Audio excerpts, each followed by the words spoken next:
태초부터 계셨던 로고스, 말씀이시고 생명이시고 사람들에게 빛을 주시는 그 로고스가, 위에 계셨던 로고스가 위에서부터 아래로 내려오셨어요. 말씀이 육신이 되어 우리 가운데 거하심에. 그런데 그 내려오신 하나님이 이 땅의 공생의 삶을 사시고 난 다음에 다시 원래 자리로 돌아가세요. 근데 원래 자리로 돌아가시는 방법이 뭔가 하면 십자가에 못 박혀 죽으시는 거예요. 요한복음 3장에 보면 모세가 광야에서 뱀을 든 것 같이 인자도 들려야 하리니, 예수님은 십자가에 반드시 들려 있어야만 돼요. 반드시 죽으셔야만 돼요. 그래서 요한복음에는 예수님께서 십자가에 못 박혀 죽으시는 것을 사람의 관점에서 볼 때는 끝이다, 비참한 결말이다 이렇게 보지만, 성경에서는 영광을 받으신다 이렇게 표현을 해요. 십자가에 달리시는 것이 영광스럽게 되는 것으로 성경은 기록하고 있는 거예요. 그래서 십자가에 달려 죽으시고 부활하시죠. 그리고 승천하세요. 승천하신 다음에는 뭐 하시냐면 우리에게 보혜사 성령을 보내주시겠다라는 거예요. 그래서 오늘 본문의 말씀은 보혜사 성령이 오시면 어떤 일을 하실 것인가에 대한 말씀을 하고 있습니다. 오늘 15절 말씀에 보면 너희가 나를 사랑하면 이렇게 말하죠. 나의 계명을 지키리라.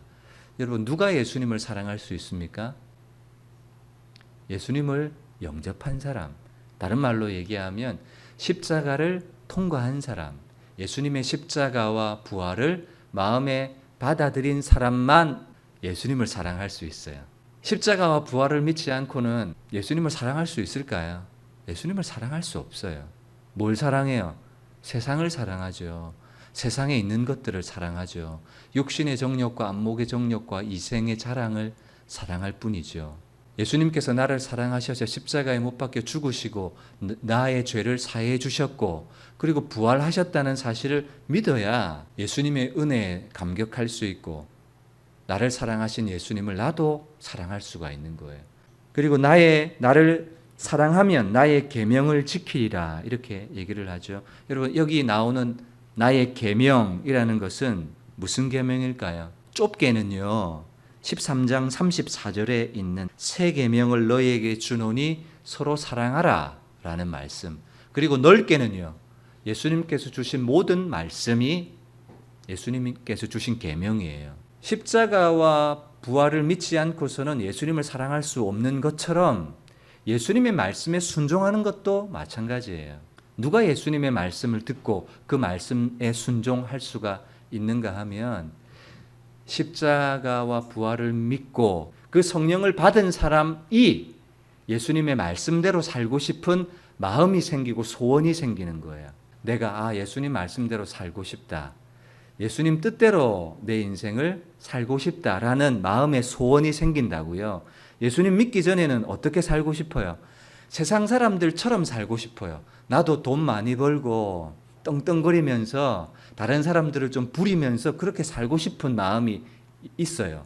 그런데 예수님을 믿고 십자가와 부활을 믿고 성령 보혜사가 내 안에 오셔서 성령이 내 안에 이제 온 사람은 어떤 소원이 생기는가 하면 하나님의 뜻대로, 성령의 뜻대로 살고 싶은 마음의 소원이 생기는 거예요. 이제는 내 인생과 내 가정과 우리의 사랑하는 자녀들을 하나님의 뜻대로 키우고 싶다, 하나님의 마음의 소원대로 살고 싶다는 마음이 생긴다고요.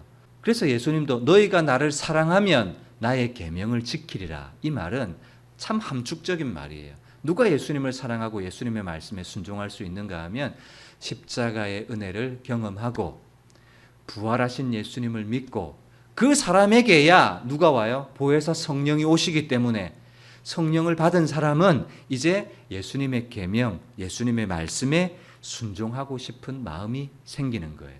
16절에 보면 내가 아버지께 구하겠으니, 예수님께서 십자가 죽으시고 부활 승천하셔서 아버지께로 가서 아버지께 구하겠으니 그가 또 다른 보혜사를 너희에게 주사 영원토록 너희와 함께 있게 하시리니, 이렇게 말씀하는 거예요.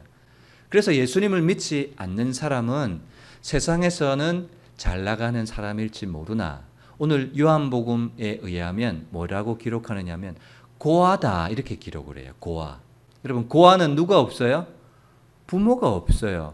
부모가 없다는 말은 여러분 부모가 상징하는 말이 뭡니까? 보호하는 역할이 부모잖아요. 공급하는 역할이 부모잖아요. 예수님을 믿지 않는 사람은 이 땅을 어떻게 살아가요? 자기 스스로 자기를 보호해요. 자기 스스로 자기를 공급해요. 그게 고아예요. 그러나 예수님을 믿는 사람은 창조주 하나님을 내 아버지다 이렇게 고백을 하는 거예요. 하나님으로부터 주시는 공급을 받아요. 하나님이 주시는 은혜를 받아서 살아요. 그래서 고아가 아니에요. 공급자가 있어요. 그래서 힘들고 어렵고 두려울 때는 누구의 이름을 부릅니까? 아버지를 찾게 되는 거예요. 근데 예수님을 믿지 않는 사람은 누구를 찾아요? 남편을 찾겠죠. 근데 그 남편 찾아봐야 남편 찾아봐야 고아예요, 고아. 그날에는 어떤 날입니까? 성령을 보내주시는 그날에는 내가 아버지 안에, 너희가 내 안에, 내가 너희 안에 있는 것을 너희 스스로가 알게 될 것이다. 이렇게 예수님이 말씀하시는 거예요. 그러니까 예수님의 십자가와 부활을 지나고 믿고 부활하신 예수님께서 성령을 보내주시고 그 성령을 받은 사람은 육신의 예수님은 부활 승천하셨지만 이제는 영으로 계신 보혜사 성령께서 내 안에 살아 계시구나. 하나님은 내 눈에, 예수님은 내 눈에 보이지 않지만 영으로 내 안에 영원토록 함께 계시구나. 예수님이 내 안에 계시구나. 예수의 영이 내 안에 계신다는 사실을 알고 믿게 될 것이다. 이렇게 예수님이 말씀하고 있는 거예요. 또 다른 보혜사라고 말씀하시는데요. 우리 성경을 한 구절 찾아보겠습니다. 요한 1서 2장 1절 나의 자녀들아 내가 이것을 너희에게 쓰면 너희로 죄를 범하지 않게 하려 함이라. 만일 누가 죄를 범하여도 아버지 앞에서 우리에게 대언자가 있으니 또는 보혜사라고 되어 있잖아요. 원래 보혜사는 누구냐면 예수님이 보혜사예요. 보혜사는 돕는 분, 함께하는 분, 예수님이 보혜사세요. 어떤 점에 있어서 우리의 죄의 문제를 해결하는 데 있어서는 예수님이 보혜사세요.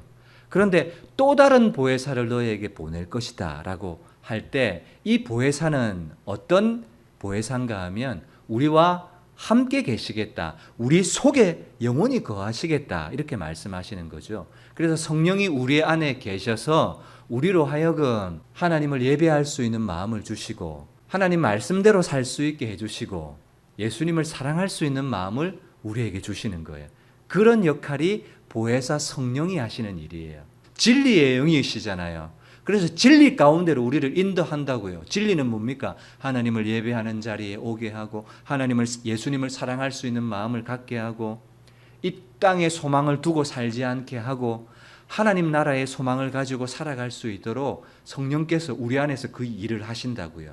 여러분 고린도 교회 안에는 예수님을 믿었지만 영적 어린아이가 있었어요. 이 영적 어린아이는 성령의 인도를 받아 따라가는 사람이 아니라 예수님을 믿고 교회 안에 있기는 하지만 여전히 육신의 소욕을 따라서 살아가는 사람들이 육신에 속한 영적 어린아이들이 있었거든요. 예수님을 믿었지만 내 안에 성령님의 은혜가 성령님의 말씀이 나에게 충만하지 않다 하시는 분들은 성령님을 구하는 그런 시간이 되었으면 좋겠습니다.